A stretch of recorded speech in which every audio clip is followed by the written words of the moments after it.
Komputer aja lah. Oke, langsung mulai kita ya. Ya, Baik, selamat pagi, siang, sore, ataupun malam, teman-teman melihat dan mendengar presentasi ini. Di kesempatan kali ini kita akan menyajikan materi terkait dengan penilaian terhadap penelitian. Nah, materi ini kita sampaikan untuk memenuhi tugas metode penelitian dan intervensi sosial, di mana ini kita akan melakukan sebuah review terhadap 4 literatur terkait dengan secara khusus penilaian terhadap penelitian. Penilaian terhadap kualitas penelitian ini merupakan suatu hal mendasar dalam metodologi penelitian ilmiah gitu ya. Nah, kualitas penelitian ini tidak hanya ditentukan oleh suatu kerangka teori yang solid atau desain penelitian yang rapi, namun juga oleh sejauh mana pengukuran itu dilakukan secara tepat dan dapat dipercaya. Nah, pengukuran ini merupakan suatu proses menghubungkan konsep yang abstrak dengan realitas empiris. Ini kalau kita merujuk pada literatur dari Newman tahun 2014 gitu ya. Namun penting untuk diingat bahwa kualitas penelitian ini tidak hanya bergantung pada kemampuan untuk mendefinisikan suatu konsep, tetapi juga sejauh mana eh, instrumen yang kita gunakan dalam penelitian itu memberikan suatu hasil yang konsisten atau reliable dan akurat atau valid gitu ya. Nah, eh, reliabilitas ini merujuk pada suatu konsistensi dari hasil pengukuran. Sementara validitas ini merujuk pada sejauh mana pengukuran benar-benar mencerminkan konsep yang diukur gitu ya. Jadi dua hal ini menjadi suatu kunci dalam penilaian terhadap kualitas penelitian gitu ya. Nah, selain itu pada pembahasan terkait dengan kualitas penelitian ini potensi kesalahan yang bersifat sistematis ataupun bersifat acak ini juga menjadi fokus yang akan menilai kualitas dari suatu penelitian. Nah, pada penyajian materi kali ini kita akan menguraikan 4 literatur dari yang pertama dari Crafting tahun 1991, kemudian yang kedua dari Bremen tahun 2012, kemudian Rubin and Berby tahun 2017 dan Newman tahun 2014. Nah, keempat literatur ini akan membantu kita untuk melihat bagaimana penilaian terhadap kualitas penelitian itu dilakukan. Nah, uraian ini akan mengidentifikasi setidaknya pendekatan, strategi, orientasi dari keempat literatur dan eh, apa yang menjadi kunci untuk menilai kualitas suatu penelitian. Nah, eh, yang pertama bisa dibantu next, Mas. Nah, eh, menurut Newman ini setidaknya dia membedakan ke dalam 3 hal utama, khususnya dalam untuk membedakan antara penelitian kuantitatif dan kualitatif. Nah, yang pertama adalah terkait dengan waktu pengukuran. Pada penelitian kuantitatif, ini instrumen penelitian ataupun metode penelitian ini direncanakan jauh sebelum pengumpulan data dimulai. Nah, sehingga sifatnya adalah deduktif dari suatu yang umum menjadi suatu yang khusus ya. Sehingga instrumen perlu untuk disiapkan sejak awal. Sementara di penelitian kualitatif ini dilakukan selama pengumpulan data berlangsung karena sifatnya yang induktif. Kemudian kategori dan proses penteorian ini muncul di dalam proses pengumpulan data, pengolahan data dan analisis data. Kemudian jenis atau bentuk datanya ini dalam penelitian kuantitatif ini bersifat atau berbentuk numerik, terstandar, seragam, dan dapat dianalisis secara statistik. Berbeda dengan penelitian kualitatif, di mana data ini sangat beragam. Bisa bentuknya teks, gambar, audio, ataupun simbol-simbol lain yang ditemukan selama proses pengumpulan data. Sehingga ini tidak dapat distandarisasi. Atau karena dia beragam, maka membutuhkan suatu pendekatan khusus dalam melakukan pengolahan data. Gitu ya. Nah, hubungan antara konsep dan data di dalam penelitian kuantitatif ini hubungannya atau bentuknya adalah linear. Sementara di penelitian kualitatif ini fleksibel, jadi berkembang selama proses pengumpulan data. Gitu ya. Nah, kemudian Newman ini juga menjelaskan tentang bagaimana suatu konsep diukur secara empiris. Di sini karena Newman mendefinisikan di sini proses penelitian adalah proses konseptualisasi dan operasionalisasi. Sehingga hal yang penting bagi Newman adalah bagaimana menyusun suatu definisi konseptual dari suatu konstruk agar jelas dan sesuai dengan teori sebelum itu bisa dioperasionalisasi dan dilakukan suatu pengumpulan data gitu ya. Nah, di sini kita akan melihat terutama apa namanya proses dalam pengumpulan data ini adalah proses konseptualisasi dan operasionalisasi yang dimana kedua hal ini menjadi kunci bagi Newman untuk menilai suatu kualitas penelitian karena dua hal ini memiliki tujuan yang berbeda. Yang pertama konseptualisasi ini uh, berfungsi atau memiliki tujuan untuk menentukan arti suatu konsep secara teoritis agar tidak ambigu. Sementara dalam tahap operasionalisasi ini menentukan bagaimana cara mengukur suatu konsep tadi agar dihasilkan suatu data yang empiris gitu ya. Nah, pertanyaan kunci yang akan dijawab dari kedua hal ini, yang pertama di dalam konseptualisasi itu ada apa arti dari konsep ini, sementara di operasionalisasi ini adalah bagaimana cara mengukurnya. Nah, masalah yang muncul dari konseptualisasi dan operasionalisasi itu diantaranya adalah di dalam konseptualisasi kita sering sekali menghadapi suatu masalah, khususnya adalah banyak definisi yang berbeda dari berbagai literatur. Nah, ini juga berhubungan dengan apa yang akan kita sajikan hari ini terkait dengan 4 literatur yang kita pilih untuk menentukan kualitas penelitian. Nah, di sini kita akan menemukan nanti beberapa pendefinisian yang berbeda antara misalnya Newman, Rubin and Bebby, kemudian dan Bremen, khususnya yang membahas tentang yang lebih banyak membahas tentang pendekatan kuantitatif. Sementara Crafting dia akan lebih banyak membahas tentang kualitatif, gitu ya. Nah, yang kedua yaitu interpretasi yang dipengaruhi oleh konteks sosial. Di beberapa pendefinisian ini nanti juga kita akan menemukan bagaimana misalnya ada untuk mengukur reliabilitas di Newman ada, kemudian di Rubin and Barbie tidak ada, dan seterusnya. Nah, sementara di operasionalisasi, yang sering menjadi masalah adalah resiko indikator yang tidak sesuai dengan definisi konseptual. Jadi, indikator yang kita gunakan ternyata ini tidak mampu menjawab atau tidak sesuai dengan definisi operasional atau definisi konseptual yang sudah ditentukan di awal, gitu ya. Nah, atau instrumennya yang kurang valid atau sulit untuk diimplementasikan, masih terlalu konseptual seperti itu. Nah, sebagai alternatif, Newman menawarkan 4 hal untuk meningkatkan suatu reliabilitas. Yang pertama, yaitu menetapkan definisi konseptual yang jelas. Yang kedua adalah menggunakan tingkat pengukuran yang lebih presisi. Artinya, misalnya kita menggunakan skala Likert.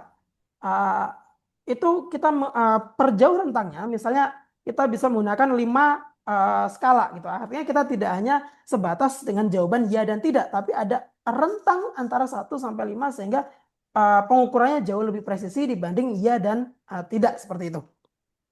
Yang ketiga yaitu menggunakan indikator yang beragam. Nah, menggunakan lebih dari satu indikator ini akan lebih baik dibanding dengan menggunakan hanya indikator tunggal gitu ya. Dan yang keempat yaitu tentu penting untuk dilakukan suatu pilot project atau bagaimana instrumen ini diuji terlebih dahulu sebelum ini benar-benar diterapkan untuk melakukan pengumpulan data secara massal gitu ya. Nah, untuk memahami terkait dengan reliabilitas dan validitas tersebut, Newman membaginya ke dalam 2 hal dan bisa kita lihat di dalam tabel.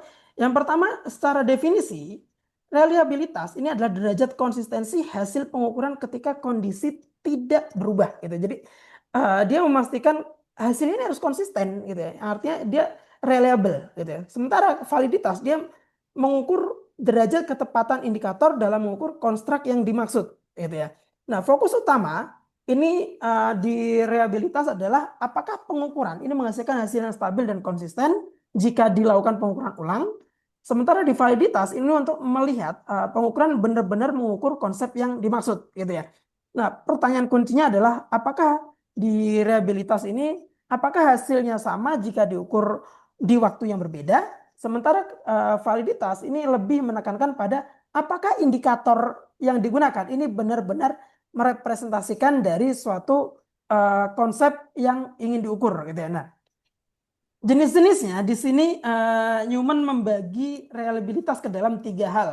Yang pertama stability, yaitu adalah bagaimana konsistensi antar waktu dari si instrumen ini digunakan.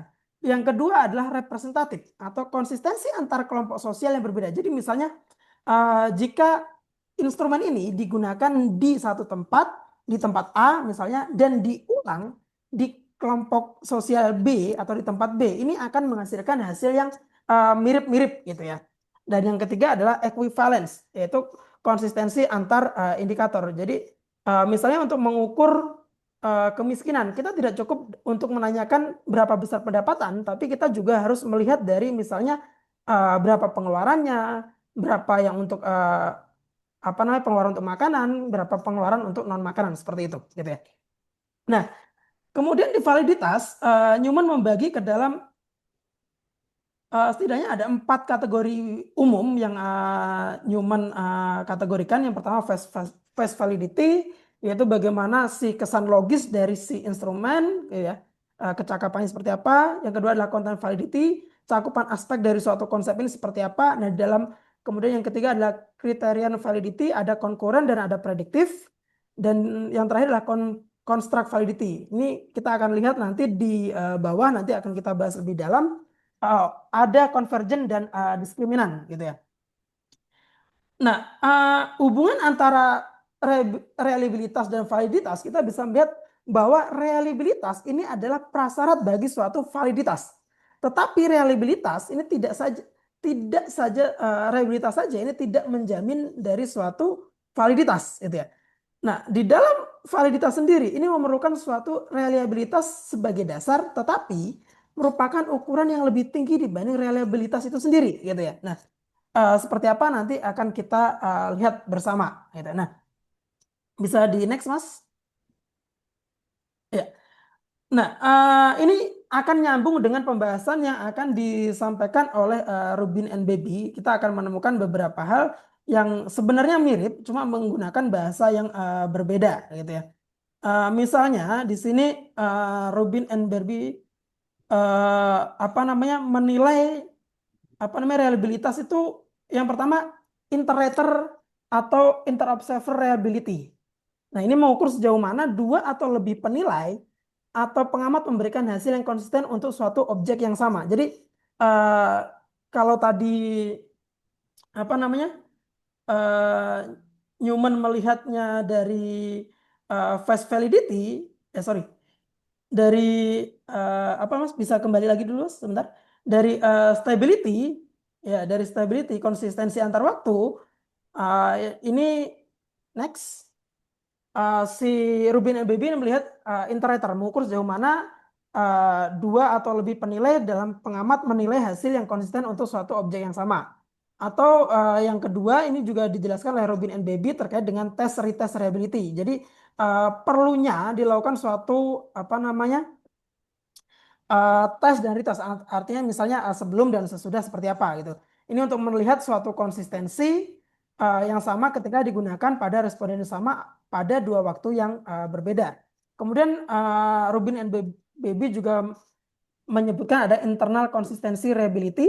Ini untuk mengatur sejauh mana item-item dalam suatu skala ini menghasilkan skor yang konsisten dan mengukur konstruk yang sama. Kemudian di dalamnya ini di dalam internal Rubin and Baby memasukkan speed half method. Ini digunakan konsistensi secara internal dengan membagi item menjadi dua kelompok. Misalnya item ganjil dan item genap atau misalnya yang positif atau negatif. Jadi dilihat nanti konsistensinya akan seperti apa gitu ya. Disebutkan juga ada parallel form reliability oleh Rubin and Baby untuk melihat konsistensi hasil dari dua versi instrumen yang setara tetapi memiliki item berbeda yang dimaksudkan untuk mengukur konstruk yang sama. Jadi misalnya untuk menguji kemiskinan dia menanyakan beberapa jenis pertanyaan dari pendapatan, pengeluaran, kemudian konsumsi dan seterusnya gitu ya. Oke, bisa di next Mas? Ya. Selanjutnya di dalam pembahasan Rubin and Baby ini dia menekankan terkait dengan kesalahan gitu ya. Jadi di dalam penelitiannya ada dua bentuk kesalahan yang harus diperhatikan gitu ya. Yang pertama adalah systematic error dan yang kedua adalah random error. Nah, kita akan coba fokuskan ke systematic error terlebih dahulu.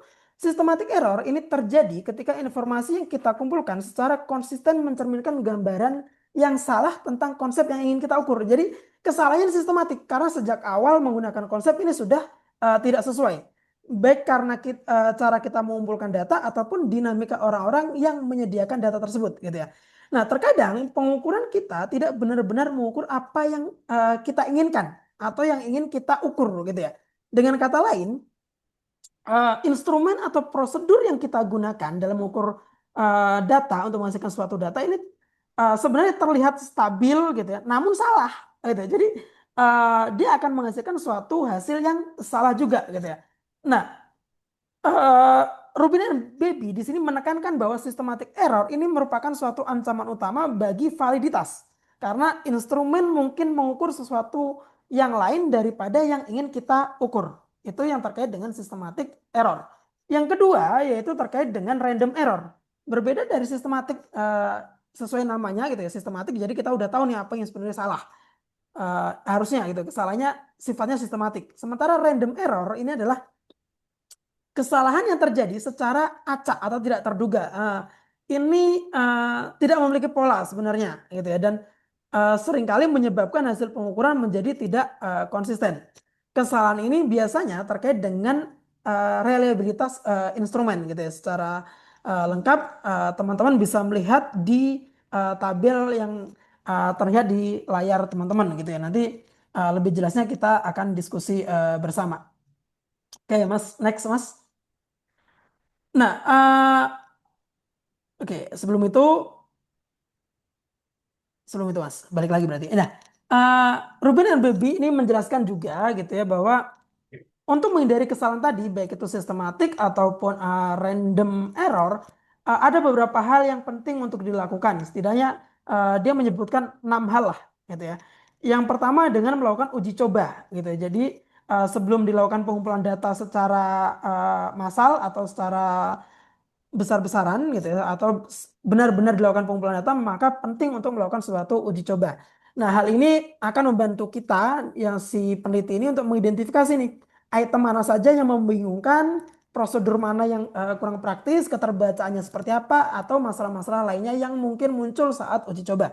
Sehingga ini memungkinkan bagi si peneliti untuk melakukan suatu revisi atau perbaikan sebelum eh, apa namanya penelitian atau pengumpulan data utama dilakukan gitu ya. Nah, yang kedua yaitu penting untuk melakukan pelatihan kepada pewawancara. Nah, di sini penting juga bahwa kita misalnya kita melakukan suatu penelitian yang skalanya cukup besar, sehingga kita tidak bisa melakukan pengumpulan data secara langsung. Nah, kita membutuhkan pewawancara. Nah, di situ atau biasa kita kenal dengan apa nama istilahnya enumerator. Nah, ketika kita menggunakan jasa enumerator, maka kita penting untuk memberikan suatu pelatihan, gitu ya. Nah, latihannya perlu dilakukan secara sistematis agar apa yang ingin kita dapatkan, apa yang tertuang dalam definisi operasional itu juga dipahami secara sama oleh si enumerator sehingga data yang dihasilkan ini juga nanti akan sama sesuai dengan apa yang kita harapkan, gitu ya. Nah, ini tujuannya di dalam pelatihan ini adalah untuk meningkatkan konsistensi dari si pewawancara atau si enumerator. Nah, yang ketiga, kita penting juga untuk menggunakan prosedur blind gitu ya. Nah, ini penting gitu ya agar si enumerator ini tidak menjawab atau tidak menerka-nerka jawabannya seperti apa gitu ya. Nah, ini memungkinkan apa namanya eh, kita gunakan gitu ya untuk mencegah bias dari si enumerator itu gitu. Jadi nanti jangan sampai ketika mereka turun lapangan karena oh ini kayaknya jawabannya yang bagus, yang sesuai dengan tujuan penelitian ini seperti ini. Jadi dia tidak mengarang jawabannya seperti apa gitu ya. Nah, ini penting juga untuk kita lakukan saat proses uji coba gitu ya.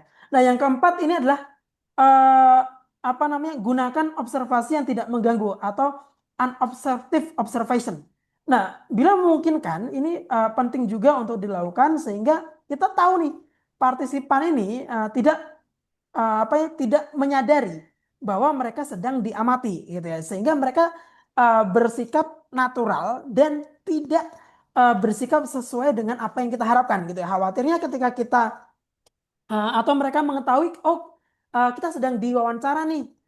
Kita harus memberikan jawaban sesuai dengan harapan si pewawancara seperti itu. Jadi ini juga penting untuk dipahami ketika kita melakukan suatu observasi dalam pengumpulan data gitu ya. Nah, yang kelima ini adalah lakukan pemeriksaan secara konsisten atau konsistensi internal pada instrumen-instrumen yang multi item dan revisi atau buang item yang mengurangi reliabilitas. Ini biasanya dilakukan dengan menggunakan uji statistik biasanya sebelum pengumpulan data dilakukan gitu ya. Nah, yang terakhir penting untuk melakukan triangulasi gitu ya, dengan menggunakan lebih dari satu metode pengukuran untuk melihat apakah hasil dari berbagai metode tersebut cukup konsisten gitu ya. Nah, teman-teman itu adalah penggambaran apa namanya pembahasan yang disajikan oleh Rubin and Baby dan Newman terkait dengan peningkatan kualitas penelitian gitu ya. Nah, memang dua literatur ini secara spesifik dia tidak membahas tentang penelitian kualitatif, dia hanya menyinggung terkait dengan beberapa hal saja terkait dengan penelitian kualitatif karena memang uh, ada prinsip-prinsip yang berbeda khususnya antara penelitian kuantitatif dan kualitatif gitu ya. Nanti secara detail bagaimana penelitian kualitatif itu akan dibahas oleh crafting gitu ya. Tapi secara umum prinsipnya sama. Tapi ada beberapa hal saja yang eh, misalnya reliabilitas dan validitas dalam penelitian kuantitatif dan kualitatif ini tentu saja berbeda gitu ya. Nah, meski di dalam kedua literatur sebelumnya ini juga mereka sama-sama memastikan bahwa sebenarnya tidak bisa kita menghasilkan suatu validitas atau reliabilitas yang sempurna. Tapi setidaknya kita bisa mendekati itu dengan beberapa hal tadi, dengan misalnya construct, misalnya dengan menggunakan face validity dan seterusnya gitu ya. Oke, selanjutnya pembahasan terkait dengan Bremen akan dibahas oleh Mas Kavi.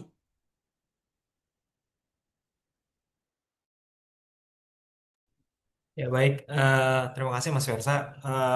Mohon izin saya akan melanjutkan pembahasan terkait penilaian terhadap penelitian, terutama berkaitan dengan chapter uh, 3 oleh Bryman dan Crafting di tulisan tahun 1991.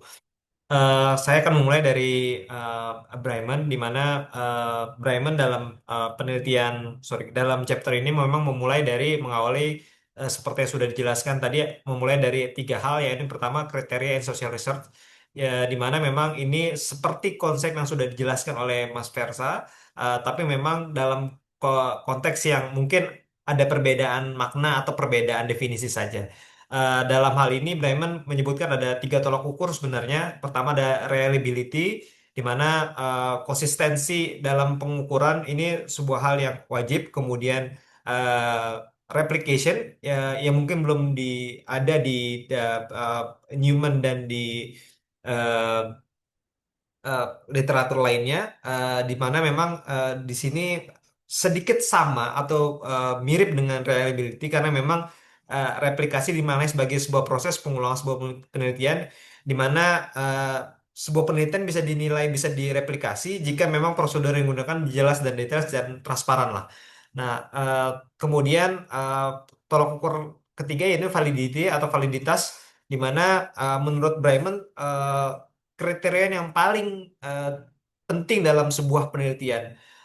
Tadi juga Mas Persa sudah menjelaskan beberapa dari literatur Newman dan Rubin Baby eh, berkaitan dengan validity. Sebenarnya hampir mirip karena memang ada seperti measurement validity, di mana dianggap sebagai construct validity juga. Karena memang measurement validity ini mensyaratkan sebuah pengukuran yang reliable. Eh, Salah satunya contohnya jika suatu ukuran tidak reliable karena tidak memberikan penafsiran yang stabil terhadap konsep dasarnya, maka ukuran tersebut tidak valid. Karena memang ukuran valid harus merepresentasikan konsep yang seharusnya diukur. Lalu ada internal validity. Internal validity ini seperti menurut Bremen berkaitan dengan pertanyaan jika seorang peneliti menyatakan variabel X berdampak pada variabel Y, maka sejauh mana keyakinan tersebut dapat dibuktikan dalam sebuah penelitian. Uh, Validity atau validitas lainnya ada external validity. Validasi eksternal ini terkait dengan pertanyaan sejauh mana hasil suatu penelitian dapat digeneralisir. Ini seperti konsep penelitian kuantitatif memang di luar konteks spesifik penelitian seperti situasi, sampel hingga waktu. Dan terakhir adalah ecological validity, di mana validitas ini berusaha untuk menilai sejauh mana eh, temuan dapat digeneralisasi dalam kehidupan orang sehari-hari. Dengan demikian, sebuah penelitian dapat dianggap secara valid secara ekologis jika memang instrumen yang digunakan erat dengan kondisi sehari-hari atau pada umumnya. Nah, penting untuk dipahami bahwa sebenarnya keempat tolak ukur di atas itu memang berkaitan erat dengan pendekatan kualitatif. Oleh karena itu, eh, muncul pendapat sebenarnya eh, memungkinkan atau tidak sebenarnya penelitian kualitatif itu ada standar untuk tolak ukurnya. Eh, Oleh karena itu mungkin nanti di crafting di tahun 1991 Bremen juga menyebutkan bahwa mereka crafting dalam hal ini akan mengutip Guba, Lincoln dan Guba tentang trustworthiness, di mana salah satu alternatif cara untuk mengukur sebuah penelitian kualitatif untuk mengevaluasinya.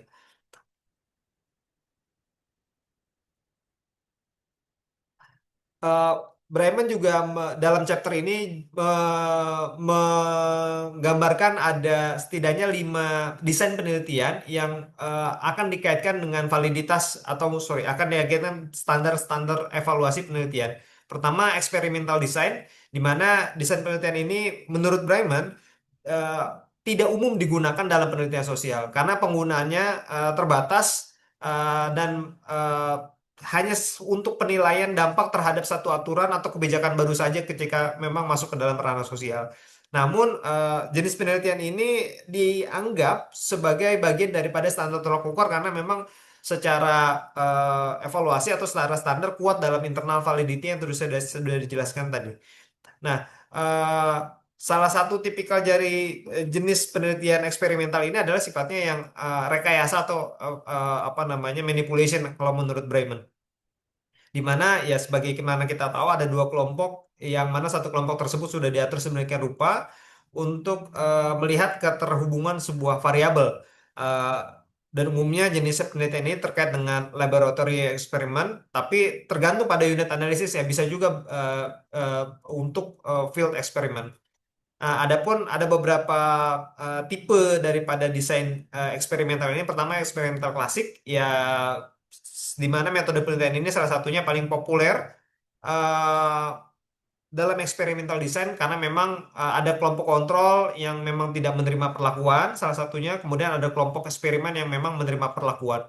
Metode ini membandingkan hasil daripada pengukuran sebelum dan setelah perlakuan antara dua kelompok sehingga peneliti dapat keyakinan untuk menyimpulkan setiap perbedaan signifikan antara dua kelompok merupakan hasil dari eksperimental. Dan memang desain eksperimental klasik ini kuat dengan validitas internal karena memang fokus pada bagaimana uh, keterhubungannya. Lalu ada the laboratory eksperimen, sama validitas internal juga yang kuat karena memang menurut Bremen terdapat beberapa keterbatasan salah satunya adalah validitas eksternal karena memang sifat kuatnya adalah validitas internal untuk melihat keterhubungan. Nah, sementara validitas eksternal itu tidak kuat karena tidak bisa mengeneralisasi atau mengubah dari satu uh, penelitian untuk menjadi sifatnya yang sifatnya umum. Lalu validitas ekologis juga tidak kuat karena memang berada di dalam satu situasi yang sifatnya seperti laboratorium lah, hanya berlaku di tempat itu saja. Yang terakhir adalah kuasi eksperimen, di mana eksperimen semua ini memiliki hasil eksperimen, tapi juga kurang dari sisi validitas internal karena memang sampel yang ditempatkan secara acak. Dan seperti kita tahu bahwa metode penelitian ini kuasi eksperimen berusaha mengukur pengaruh suatu perlakuan dari variabel independen terhadap hasil variabel dependen tanpa menggunakan pengacakan atau randomisasi yang penuh terhadap subjek penelitian itu sendiri. Lalu ada cross-sectional design, di mana metode ini merupakan salah satu yang paling umum karena karakteristiknya yang mudah digunakan, di mana data dikumpulkan dalam satu waktu dari subjek berbeda. Dan menurut Bremen, cross-sectional merujuk pada beberapa elemen seperti lebih dari satu kasus, pengambilan sampel secara bersamaan, hingga bersifat kuantitatif dan analisis antar variabel.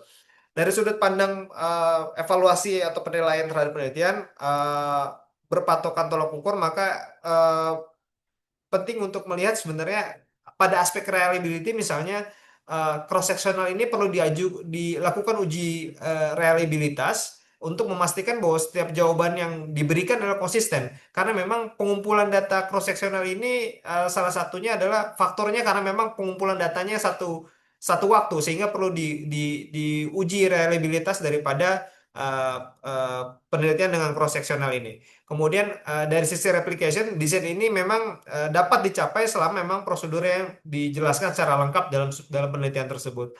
Terakhir, dari sisi validitas, terutama dari sisi validitas internal, misalnya dianggap lemah karena memang temuan yang dihasilkan bersifat hubungan-hubungan, bukan kesimpulan sebuah kausalitas yang memang menjadi pedoman daripada validitas internal itu sendiri. Lalu dari sisi validitas ekologi, desain ini tidak cukup kuat, tapi memang karena memang pengambilan sampel pada satu waktu tidak bisa menggambarkan kehidupan sehari-hari dan mengeneralisir pada umumnya. Namun, Bremen mengungkapkan cross-sectional bisa ditarik untuk mencapai validitas ekologi jika digunakan pendekatan kualitatif. Kalau tadi berkenaan pendekatan kuantitatif ini, maka bisa ditarik untuk menjadi apa namanya, ada validitas ekologinya jika memang dari pendekatan kualitatif, ya di mana biasanya bentuknya itu tidak, bukan dalam bentuk kuesioner, tapi dalam bentuk wawancara yang tidak terstruktur atau semi terstruktur. Eh, Sehingga nanti akan kental validitas ekologinya karena memang yang difokuskan adalah pengalaman-pengalaman daripada informan. Lalu ada desain longitudinal, di mana menurut Bremen salah satu yang jarang digunakan karena memang faktor waktu dan biaya, terutama untuk penelitian sosial. Dan metode ini juga memang tidak terlepas dari cross seksional karena memang pengembangan biasanya antara kuesioner yang diberikan di cross seksional atau wawancara mendalam di beberapa studi.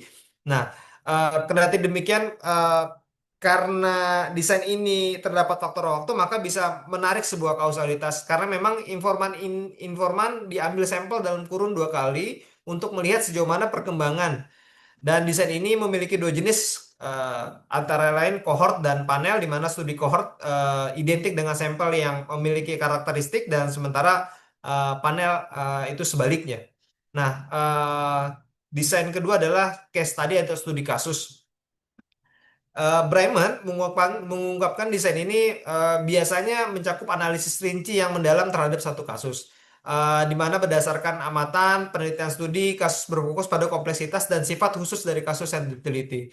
Umumnya studi kasus erat dengan kualitatif karena memang teknik pengumpulan datanya yang memang observasi dan wawancara. Dan perlu diketahui, memang sebenarnya standar penilaian daripada studi kasus ini eh, ada pro dan kontranya, misalnya karena memang tergantung daripada sejauh mana evaluasi penelitian itu dianggap penting tidak oleh peneliti, karena memang eh, bisa sejauh mana kriteria tersebut sesuai untuk evaluasi penelitian. Misalnya, mengutip dari Yin, Bremen menyebutkan bahwa Yin menganggap kriteria untuk evaluasi penilaian itu relevan. Oleh karena itu perlu menemukan cara yang memperkuat penelitian studi kasus agar dapat memenuhinya. Di sisi lain, peneliti lain yang berorientasi pada strategi kualitatif menganggap cenderung mengabaikan karena memang apa namanya, sejak awal tidak tidak berusaha untuk mengeneralisir daripada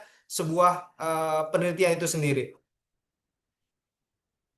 Dan kemudian untuk desain selanjutnya adalah desain komparatif desain atau studi komparatif kalau kita pada umumnya kenal, karena memang pada umumnya seperti itu. Desain ini menurut Bremen mewujudkan sebuah logika perbandingan di mana gagasan kita bisa lebih memahami fenomena soal sosial apabila memang membandingkannya dalam kaitannya dengan dua atau lebih kasus atau situasi yang berbeda secara bermakna. Dalam hal isu standar atau evaluasi penelitian, reliabilitas, validitas, aplikasi, penelitian atau desain ini memang sama seperti cross seksional karena memang pada dasarnya merupakan biasanya dua atau lebih studi cross seksional yang dilakukan pada waktu yang kurang lebih bersamaan. eh Selanjutnya berkaitan dengan trustworthiness dari crafting. Eh, Crafting memulai eh, pemaknaan daripada trustworthiness dari perdebatan kuantitatif dan kualitatif, di mana kuantitatif umumnya memiliki akar paradigma positivisme yang sebagaimana kita tahu berlandaskan asumsi bahwa single tangible reality atau terukur.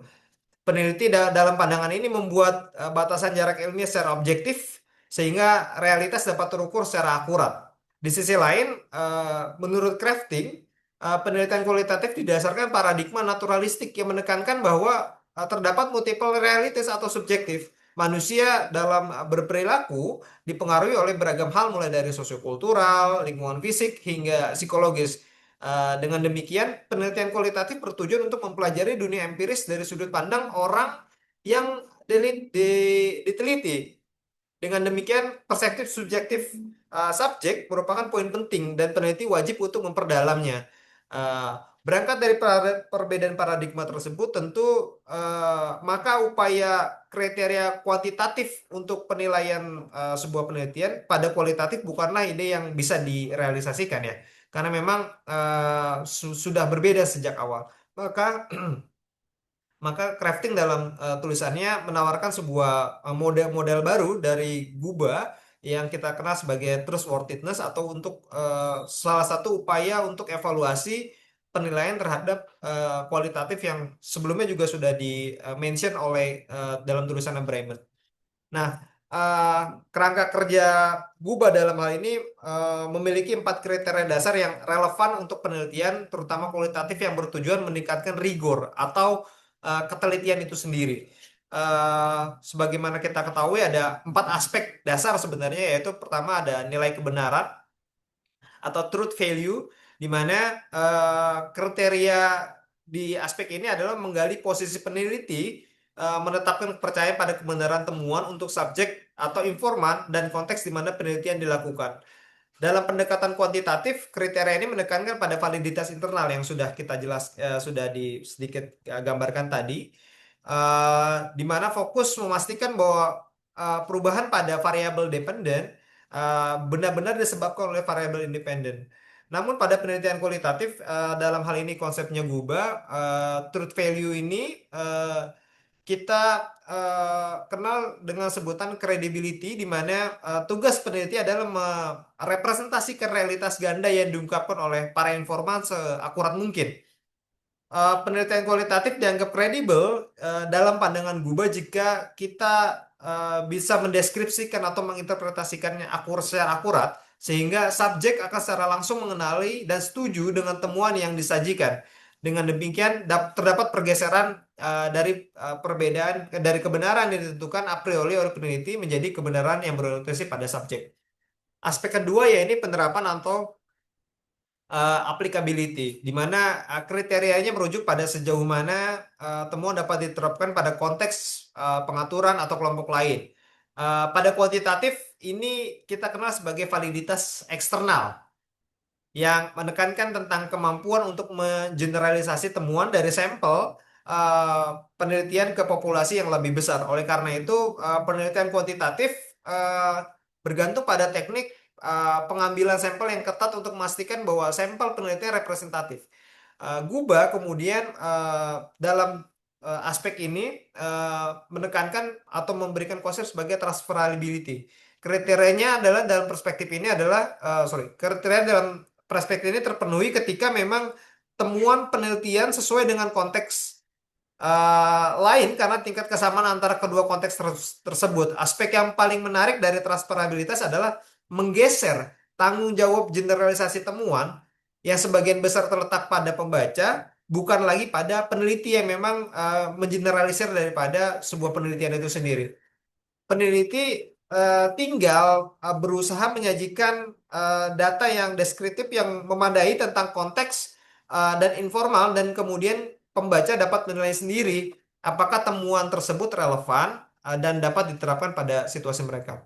Aspek ketiga adalah konsistensi, di mana kriteria penilaian apakah temuan tersebut konsisten jika penelitian diulangi dengan subjek yang sama dan atau dalam konteks yang berbeda.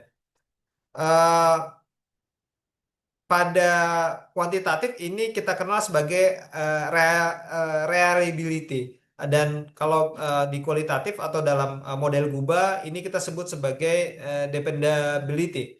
Konsep ini menekankan variabilitas yang dapat dilacak atau trackable variability, yang artinya peneliti diharapkan memiliki kemampuan untuk mengidentifikasi dan penjabaran secara sumber variabilitas yang muncul seperti pengetahuan peneliti atau kelelahan informan yang memang ketika dipertanyakan terus-menerus, atau perubahan dalam situasi kehidupan informan itu sendiri.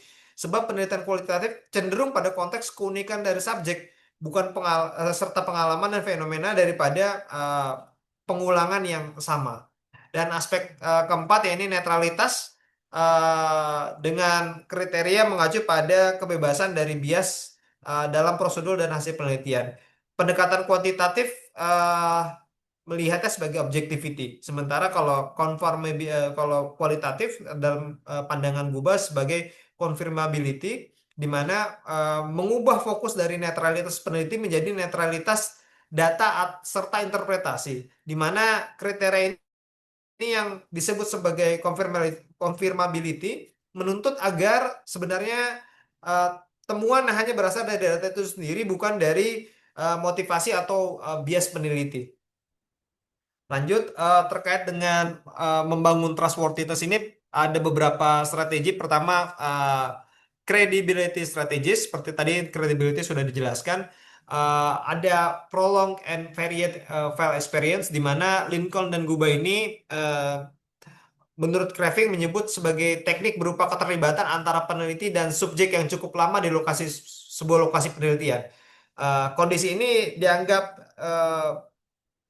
baik karena memang bisa membangun sebuah chemistry antara peneliti dan subjek, sehingga dapat menemukan pola-pola yang berulang dan perspektif yang bisa diverifikasi dengan baik. Hubungan ini juga dapat mengurangi kemungkinan jawaban yang disampaikan oleh subjek tidak kredibel karena memang tidak sesuai dengan pengalamannya. Karena memang sudah terbangun hubungan chemistry tersebut, maka bisa melihat sejauh mana subjek memberikan informasi atau jawaban-jawabannya. Kemudian ada refleksivitas, di mana bagian dari proses penelitian secara sadar mengevaluasi pengaruh latar belakang, persepsi, dan bias mereka sendiri terhadap proses sebuah penelitian itu sendiri.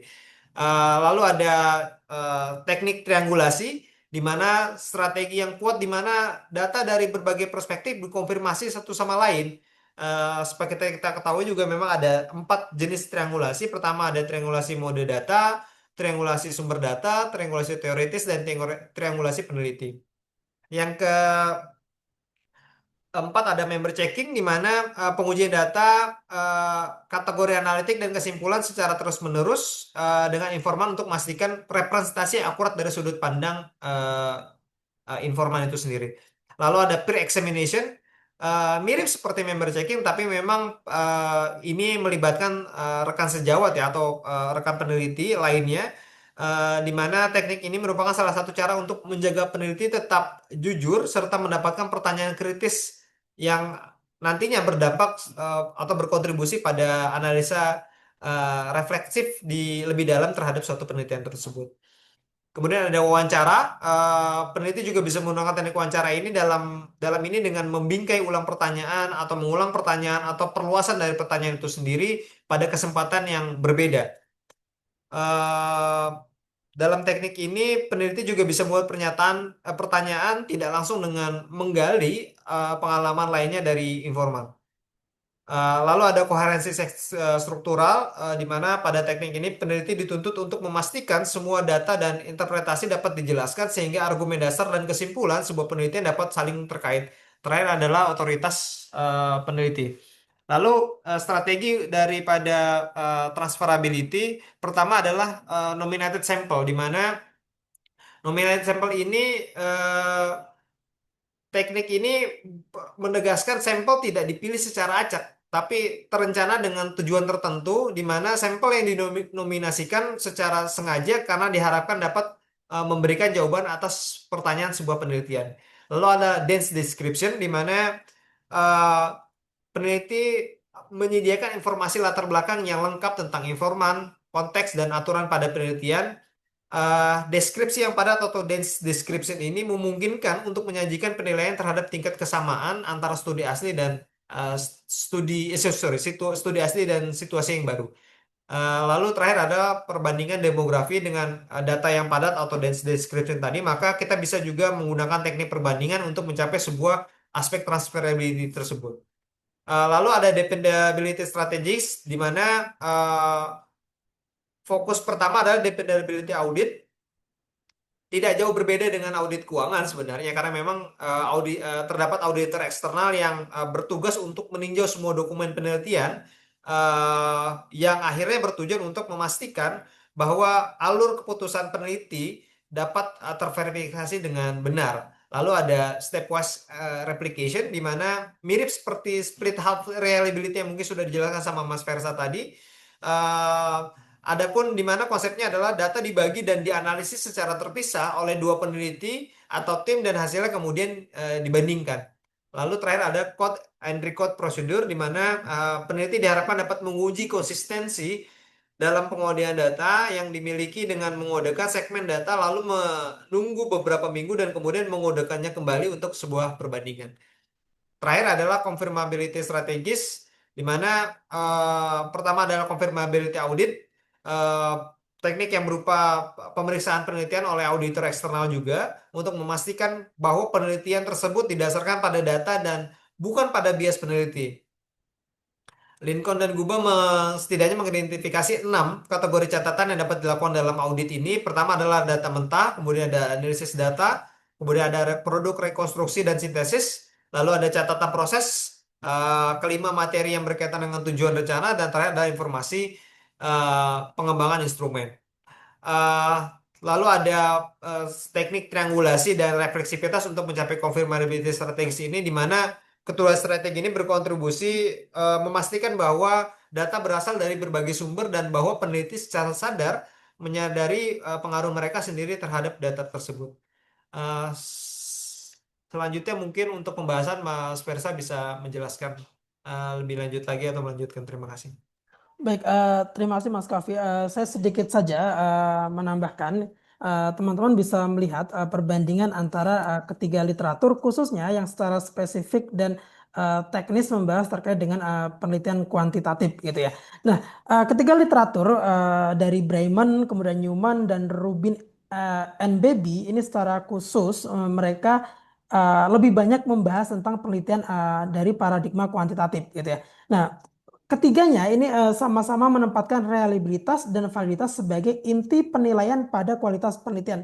Namun tentu saja dengan penekanan yang berbeda-beda gitu ya. Nanti di tabel teman-teman bisa melihat di mana bedanya gitu ya. Misalnya di ecological validity itu hanya muncul di Breiman, sementara di factorial validity itu hanya muncul di Rubin atau Baby ya, Rubin dan Baby gitu ya. Tapi secara umum ketiga penulis ini menempatkan reliabilitas dan validitas sebagai inti dari penilaian terhadap kualitas penelitian gitu ya. Nah, dari perbandingan tiga literatur ini kita dapat simpulkan bahwa yang pertama Bremen ini menawarkan kerangka konseptual yang jauh lebih luas dibanding dua penulis lainnya gitu ya. Sementara Newman ini memperinci dimensi secara teknis terkait dengan reliabilitas dan validitas gitu ya. Jadi Newman ini lebih ke teknis karena dia berusaha membagi ke dalam tiga bentuk reliabilitas gitu ya. Sementara Rubin R. Berby ini dia lebih pragmatis untuk menilai kualitas penelitian dari sisi pencegahan error baik itu secara sistematik ataupun random error dan bagaimana strategi lapangan agar error ini dapat dicegah seperti itu gitu ya. Nah, dengan demikian gitu ya, meskipun berfokus pada paradigma kuantitatif gitu ya, ketiganya ini memberikan kontribusi yang saling melengkapi. Kita tidak bisa melihat misalnya hanya dari satu sisi saja, tapi kita perlu memahami ketiganya untuk menghasilkan kualitas penelitian yang teruji dan terukur gitu ya secara reliabilitas dan validitasnya gitu ya. Nah, sementara dari sisi penelitian kualitatif, memang ketiga penulis ini tidak secara spesifik membahas dan hanya sedikit saja menyinggung terkait dengan penelitian kualitatif gitu ya. Nah, dalam kerangka kualitatif, konsep reliabilitas dan validitas ini dianggap kurang sesuai gitu ya, karena paradigma epistemologinya ini sedikit berbeda gitu ya. Nah, ini dapat kita temukan dalam literatur keempat dari Crafting tahun 1991 gitu ya. Nah, Crafting ini mengadopsi model Guba dan Lincoln and Guba ya, dengan mengusulkan konsep bernama trustworthiness gitu ya, yang menekankan dengan adanya kredibilitas, konsistensi proses dan transparansi interpretasi. Ini kira-kira kalau dalam penelitian kuantitatif ini mirip-mirip dengan reliabilitas dan validitas gitu ya. Nah, eh, mungkin itu tambahan dari saya terkait dengan pembahasan gitu ya, yang nyambung ke dalam yang sekaligus menjadi sebuah kesimpulan dari proses review kita terkait penilaian terhadap kualitas penelitian gitu ya. Nanti teman-teman bisa membaca lagi dari materi PowerPoint kita atau dari esai yang sudah kita coba susun dari 4 literatur ini dan kita bisa diskusikan di kelas gitu ya, terkait dengan pertanyaan-pertanyaan atau bahan diskusi dari pembahasan kali ini. Itu saja dari saya, mungkin dari Mas Kafi ada tambahan? Cukup dari saya juga. Terima kasih, Mas Mersa. Mungkin sekian dari kita, Mas Mersa, ya, untuk pembahasan kali ini. Semoga bermanfaat dan kami dengan sedia menunggu untuk diskusi-diskusi di kelas, pertanyaan untuk diskusi di kelas. Terima kasih. Assalamualaikum warahmatullahi wabarakatuh.